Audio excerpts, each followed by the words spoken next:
ৰাজ্যৰ লাখ লাখ চাকৰি প্ৰত্যাশী যুৱক যুৱতীৰ বাবে লৈ আহিছো এটা ডাঙৰ খবৰ কিয়নো হাতত মাত্ৰ 10টা দিন আছে আৰু এই 10টা দিনৰ ভিতৰত নতুন নিয়মেৰে কৰক এমপ্লয়মেন্ট এক্সচেঞ্জৰ পঞ্জীয়ন এমপ্লয়মেন্ট এক্সচেঞ্জৰ পঞ্জীয়নৰ ক্ষেত্ৰত এবাৰ নতুন নিয়ম অসমৰ নিবনুৱাই চাকৰি পোৱাৰ ক্ষেত্ৰত লোৱা হৈছে এই নতুন পদক্ষেপ স্থানীয় পাৰ্টিয়ে যাতে অধিক সুযোগ লাভ কৰে তাৰ বাবে এই পদক্ষেপ গ্ৰহণ কৰা হৈছে পুনৰ পঞ্জীয়ন কৰিব লাগিব আপুনি পুনৰ পঞ্জীয়ন কৰিব লাগিব দিব লাগিব শিক্ষাগত অৰ্হতাৰ সম্পূৰ্ণ তথ্য আপোনাৰ শিক্ষাগত অৰ্হতাৰ সম্পূৰ্ণ তথ্য ইয়াত দিব লাগিব আৰু অন্যান্য যি অৰ্হতা আছে তাৰ তথ্য দিব লাগিব ইয়াৰ উপৰিও বৰ্তমান আপুনি কি বৃত্তিত জড়িত হেয়া দিব লাগিব সেই তথ্যটো আপোনালোকে দিব লাগিব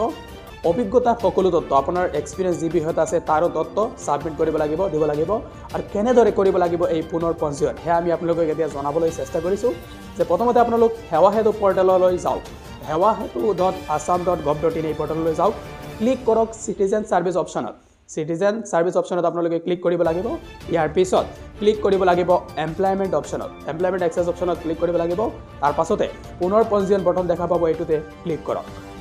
আধাৰ কাৰ্ডৰ হৈতে কৰিব লাগিব আবেদন এই আবেদন আধাৰ কাৰ্ডৰ হৈতে আপুনি কৰিব লাগিব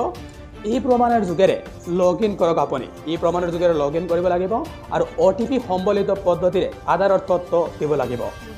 এই মুহূৰ্তৰ ডাঙৰ খবৰ ৰাজ্যৰ লাখ লাখ চাকৰি প্ৰত্যাশী যুৱক যুৱতীৰ বাবে যে আবেদনৰ পত্ৰত প্ৰয়োজনীয় সকলো তথ্য আপুনি পূৰণ কৰক আৰু প্ৰয়োজনীয় যিবোৰ নথি এইবোৰ আপলোড কৰিব লাগিব প্ৰয়োজনীয় তথ্যবোৰ আপুনি আপলোড কৰিব লাগিব তাৰ পাছতে আবেদন দাখিল কৰাৰ পিছত পুনৰ পঞ্জীয়নৰ তথ্য আপুনি ডাউনলোড কৰক আবেদন হৈ যোৱাৰ পাছতে এই পুনৰ পঞ্জীয়নৰ তথ্যটো আপুনি ডাউনলোড কৰক ইয়াৰ বাবে আপুনি যাব লাগিব hewahetu.assam.gov.in এই ৱেবছাইটলৈ যাব লাগিব আপুনি আৰু অধিক জানিবলৈ আপুনি ফোন কৰিব পাৰে 1800 345 3574